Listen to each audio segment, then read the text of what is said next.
Dear viewers, সবাইকে অসংখ্য ধন্যবাদ এই দীর্ঘদিন ধৈর্য ধরে পাশে থাকার জন্য। আমি জানি অনেক দিন ধরেই ভিডিও দিতে পারিনি, কোনো আপডেট দিতে পারিনি, কিছু ব্যক্তিগত কারণের জন্য। পড়াশুনো একটু চাপ ছিল, তো সেই সব বিভিন্ন কারণে আমি ভিডিও দিতে পারিনি। যাই হোক, আজকের ভিডিওর মূল প্রসঙ্গে আসি।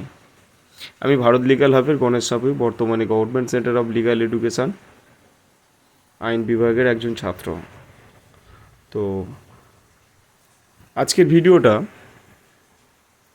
ক্যালকাটা ইউনিভার্সিটি ল এন্ট্রান্স এক্সামের যে সিলেবাস, সেই সিলেবাসের উপরে বেস করে যে টপিকগুলো পরীক্ষা আসে, যেগুলো আমি যখন এন্ট্রান্স এক্সাম দিয়েছিলাম, আমি যেগুলো পড়েছিলাম, যেগুলো ফলো করেছিলাম, সেইগুলোই তোমাদের সামনে তুলে ধরলাম। আমরা সবাই জানি যে পরীক্ষা এগিয়ে আসছে, খুব কম সময় আমাদের হাতে আছে, হয়তো এদিক ওদিক করে খুব বেশি হলে 1 মাস মতো আছে। তো এই কম সময়ের জন্য সব তো পড়া সম্ভব নয়। যে টপিকগুলো পড়তে হবে, যে টপিকগুলো প্র্যাকটিস করতে হবে, সেই টপিকগুলোর ওপরেই আজকে প্রথম পার্টের আমি ভিডিওটা দিলাম। যারা আমার নিয়মিত দর্শক, যারা নিয়মিত আমার চ্যানেলটাকে ফলো করো, যারা ভিডিওকে ফলো করো, তো তোমরা সবাই এই চ্যানেলটার সমস্ত ভিডিওগুলো ফলো করতে পারো। এবং আজকের যে ভিডিওটা দিচ্ছি, এই টপিক ওয়াইজ পড়লে, যদি না কোনো স্যারের কাছে পড়ে থাকো বা কোনো কোচিং সেন্টারে না পড়ে থাকো, তো আমার এই টপিক ওয়াইজ এই চ্যাপ্টারগুলো পড়লে আমার মনে হয় তুমি গভর্নমেন্ট কলেজে পেয়ে যাবে। কারণ আমি নিজেই পরপর 2টো গভর্নমেন্ট কলেজে র্যাঙ্ক করেছিলাম এবং বর্তমানে একটা খুব প্রিমিয়াম গভর্নমেন্ট ল ইনস্টিটিউশনে আমি রয়েছি। তো যাই হোক, সে প্রসঙ্গে যাচ্ছে না। ইংরেজি গ্রামারের যে চ্যাপ্টারগুলো যেগুলো তোমাদের মেনশান করে দিয়েছি এখানে, সেগুলো তোমরা খাতায় নোট করে নেবে, নিয়ে ক্লাস 10-এর বই, ক্লাস 10-এর পিকে দে সরকার হোক বা হাইলাইট হোক বা এসপি বক্সি, যেটা আরিয়ান পাবলিকেশানের এসপি বক্সি, বাজার থেকে কিনে নিতে পারো। তো যে চ্যাপ্টার যে বই থেকে পাওয়া যায়, সেই চ্যাপ্টারগুলো আমি সব কিছু লিখে দিয়েছি পাশে। সমস্ত কিছু তোমরা বাড়িতে প্র্যাকটিস করো এবং ক্লাস 10th লেভেলের গ্রামার এবং মুখস্থ করতে হবে এসপি বক্সি থেকে, ক্লাস 10th লেভেলের পিকে দে সরকার থেকে। এই চ্যাপ্টারগুলো মুখস্থ করলে আশা করি তোমরা পরীক্ষায় কমন পাবে। আমরা কিছু কিছু জিনিস দেখো, এসপি বক্সি বলে আমি লিখে দিয়েছি পাশে। তো এসপি বক্সি থেকে যেগুলো লিখেছি, যেগুলো এসপি বক্সি, যেগুলো ক্লাস 10 লিখেছি, সেই চ্যাপ্টারগুলো সেই বইয়ে স্পেশালি খুব সুন্দরভাবে দেওয়া আছে এবং সহজভাবে দেওয়া আছে, সেই জন্যেই আমি পাশে লিখে দিয়েছি। নাহলে শুধু এসপি বক্সি লিখে দিতে পারতাম আমি। কিন্তু দীর্ঘদিন আমি টিউশন করি এবং দীর্ঘদিন আমি কম্পিটিটিভ ইংলিশ পড়াই, সেই জন্যে আমার অভিজ্ঞতা থেকে আমি ওগুলো লিখে দিয়েছি। তো পরের যে পার্টে আসি, সেই পার্টটা হচ্ছে রিজনিং অ্যাবিলিটি। রিজনিংয়ের প্রচুর চ্যাপ্টার রয়েছে, কিন্তু আমার মনে হয়েছে যে চ্যাপ্টারগুলো থেকে সবচেয়ে বেশি প্রশ্ন পড়ে, সেই চ্যাপ্টারগুলোই আমি তোমাদেরকে মার্কিং করে দিয়েছি এখানে। প্রথমে কোডিং ডিকোডিং রয়েছে, ডাইরেকশান সেন্স টেস্ট রয়েছে, ব্লাড রিলেশন রয়েছে, অ্যালফাবেট টেস্ট রয়েছে, ক্লাসিফিকেশানস রয়েছে, অ্যানালজি টেস্ট রয়েছে, সিরিজ রয়েছে। হ্যাঁ, এই চ্যাপ্টারগুলো তোমরা যে কোনো একটা বই থেকে প্র্যাকটিস করলেই হবে। এখন মনে হতেই পারে যে স্যার বা দাদা, যে কোনো বই আবার কোন বইটা পড়বে এই কম সময়ের মধ্যে? তোমরা আর.এস. আগরওয়ালের একটা চটি বই কিনে নিতে পারো, ছোটো একটা বই পাওয়া যায়। বা বাংলায় যারা প্র্যাকটিস করতে চাও, ছায়া প্রকাশনের বিভিন্ন বই আছে, বিভিন্ন কম্পিটিটিভের বই আছে, আরিহান পাবলিকেশনের রিজনিংয়ের বই আছে।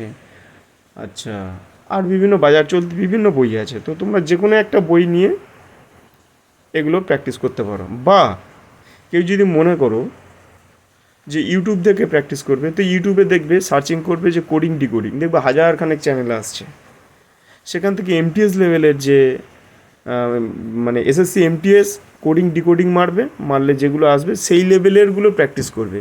কারণ অ্যাডভান্স লেভেলের কোশ্চেন তোমাদের এন্ট্রান্সে হবে না। এটা আমি আমার অভিজ্ঞতা থেকে বলছি, এটা ব্যক্তিগত মতামত। কেমন? অনেকের মনে হতেই পারে যে এটা না, আরও আমি অ্যাডভান্স লেভেলে প্র্যাকটিস করবো, তো করতেই পারো, সেটা কোনো যায় আসে না। সেটা it is your own opinion and it is your own choice. তো আমি আমার অভিজ্ঞতা থেকে, আমি আমার জায়গা থেকে বললাম। তারপরে রয়েছে অ্যালফাবেট টেস্ট রয়েছে, ক্লাসিফিকেশানস রয়েছে, অ্যানালজি টেস্ট রয়েছে, ওয়ার্ড ফরমেশান রয়েছে, ভেন ডায়াগ্রাম রয়েছে, ইনসার্টিং দ্য মিসিং ক্যারেক্টার রয়েছে, মিরর ইমেজ রয়েছে, ওয়াটার ইমেজ রয়েছে, সিটিং অ্যারেঞ্জমেন্টস রয়েছে এবং লজিক্যাল রিজনিং রয়েছে।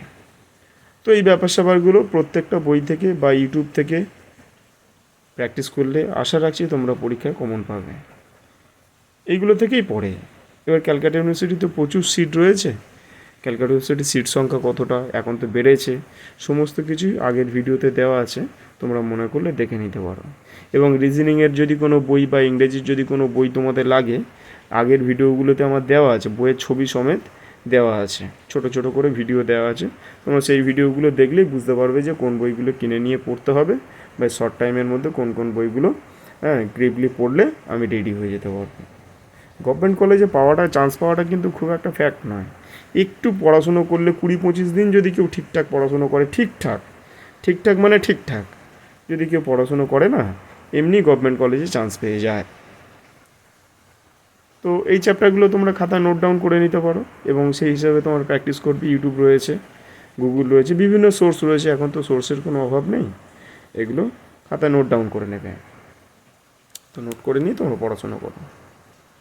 তারপরে ওই আরেকটা মানে এই ভিডিওটা, রিজনিংয়ের ভিডিওটা আবার মানে রিপিট করেছি একটাই কারণে, কারণ দেখো তোমরা ক্লাস 12 পর্যন্ত ইংরেজি পড়েছো, জিকে পড়েছো কিছুটা, মানে সব জিকে তো পড়োনি, স্ট্যাটিক জিকে অনেকগুলো পড়োনি, কারেন্ট অ্যাফেয়ার্স তোমরা পড়োনি।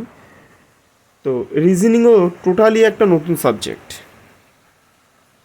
অনেকে জানোই না, অনেকে ভাবো যে ফর্ম ফিল আপ করলেই পরীক্ষা বসলেই হয়ে যাবে। তো তাদের জন্য আমি রিজনিংয়ের মানে এই ভিডিওটা মানে আবার রিপিট করেছি একটাই কারণে। আবারও বলি, যে সমস্ত চ্যাপ্টারগুলো আমি এখানে দিয়ে রেখেছি খুব ভালো করে খাতায় নোট করবে।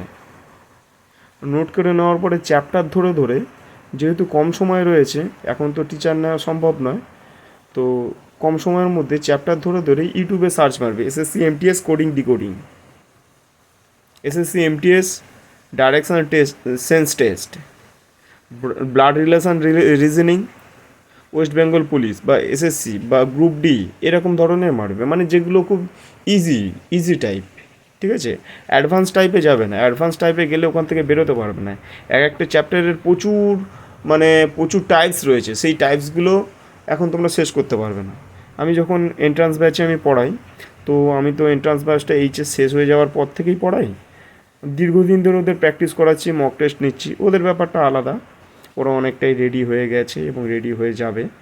হ্যাঁ, সব শেষ হয়ে গেছে, এখন রিভিশন চলছে, মক টেস্ট চলছে, তো ওদের ব্যাপারটা আলাদা। এই ভিডিওটা আজকে শুধুমাত্র তাদের জন্য যারা যারা অনেক গ্রামে থাকে বা অনেক দূরে থাকে, যারা ঠিক কমিউনিকেশানটা ঠিক হয়ে ওঠেনি, যারা কোনো ভালো স্যারের গাইড পাচ্ছে না, তা বলে কি তারা গভর্নমেন্ট কলেজে পড়বে না? অবশ্যই পড়বে। যদি মেহনত করে অনেক কিছুই সম্ভব, কষ্ট করলে অনেক কিছুই সম্ভব। আমি নিজেও কষ্ট করে পরপর দুটো ইউনিভার্সিটির পরীক্ষায় র্যাঙ্ক করেছি, ক্র্যাক করেছি, ল পড়ছি। তো তোমরাও পারবে, না পারার কোনো কারণ নেই, অবশ্যই পারবে। চ্যাপ্টারগুলো লিখে নাও, লিখে নিয়ে তোমরা সার্চ করে পড়াশুনো করো বা বইপত্র কিনে নাও। চটি বই কিনবে, সরু বই কিনবে, বেশি মোটা বই এখন কিনবে না, তাহলে চাপ হয়ে যাবে, কারণ শেষ করতে পারবে না। তো কিনে নিয়ে চ্যাপ্টার ওয়াইজ প্র্যাকটিস করতে থাকো, ঠিক পেরে যাবে। এরপরে আর একটা টপিকের উপর আমি ভিডিও করেছি, কারেন্ট অ্যাফেয়ার্স। মনে রাখবে আগের বারের গেম চেঞ্জিং পয়েন্ট ছিল কারেন্ট অ্যাফেয়ার্স। আমার কিছু ছাত্রছাত্রীদের বলেছিলাম যে তোরা কারেন্ট অ্যাফেয়ার্সটা ভালো করে পড়িস, তো তাদের মধ্যে ম্যাক্সিমামই কথা শুনেছিল। কারেন্ট অ্যাফেয়ার্সটা যারা পড়েছে, বিশ্বাস করো আগের বারে তো ওই মানে 2023-এ 50টা কোশ্চেন ছিল, 2 নম্বর করে, 50 দুগুণে 100। কিন্তু 2024-এ কী করেছে, 2024-এ ওরা 100টা কোশ্চেন দিয়েছিল।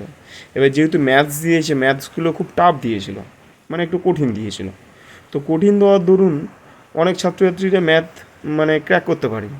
তো আমি তো জানতাম, আমি যেহেতু এন্ট্রান্স দিয়েছিলাম, আমার একটা অভিজ্ঞতা ছিল এক সময়, তো আমি বলেছিলাম যে তোরা ঘাবড়াবি না একদমই, তোরা কারেন্ট অ্যাফেয়ার্সগুলো ভালো করে পড়ে যায়। শেষ মুহূর্তে গিয়ে কিন্তু কারেন্ট অ্যাফেয়ার্স একটা বিরাট বড় গেম চেঞ্জিং পয়েন্ট ছিল। তো ওই জন্য আমি প্রত্যেককে বলবো, কারেন্ট অ্যাফেয়ার্সের অনেক টপিক আমি এখানে দিয়ে দিয়েছি, সেমভাবেই কারেন্ট অ্যাফেয়ার্সের অনেক টপিকই আমি দিয়ে দিয়েছি, সেমভাবেই তোমরা গুগল থেকে সার্চ করে নিয়ে বা ইউটিউব থেকে সার্চ করে নিয়ে পড়তে পারো, কোনো অসুবিধা নেই, ঠিক আছে। এখানে প্রথমে দেখো দিয়েছি কারেন্ট প্রেসিডেন্ট। তো কনস্টিটিউশনাল হেড, প্রেসিডেন্ট মানে প্রেসিডেন্ট কততম প্রেসিডেন্ট রয়েছে, প্রধানমন্ত্রী কততম প্রধানমন্ত্রী, হ্যাঁ, স্বরাষ্ট্রমন্ত্রী কততম স্বরাষ্ট্রমন্ত্রী যেটা রয়েছে, তো এই ব্যাপারগুলো তোমরা দেখবে। তারপরে রয়েছে কারেন্ট জুডিশিয়াল হেডস, যেমন who is the chief justice of India নাও, এবং কততম চিফ জাস্টিস, অ্যাটর্নি জেনারেল এখন কে আছে, হ্যাঁ, ল মিনিস্টার কে আছে সেন্ট্রালে, এই ব্যাপারগুলো।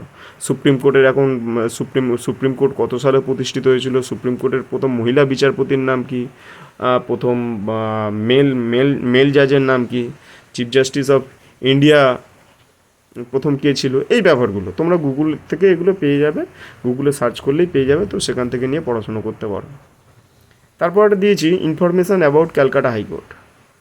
ক্যালকাটা হাইকোর্ট কবে প্রতিষ্ঠিত হয়েছিল, ক্যালকাটা হাইকোর্টের প্রথম বিচারপতি কে ছিলেন, তার নাম কি, হ্যাঁ, ক্যালকাটা হাইকোর্টের তার বর্তমান বিচারপতি কে রয়েছে, প্রধান বিচারপতি কে রয়েছে, মানে জাজ কে রয়েছে, এই ব্যাপার স্যাপারগুলো রয়েছে।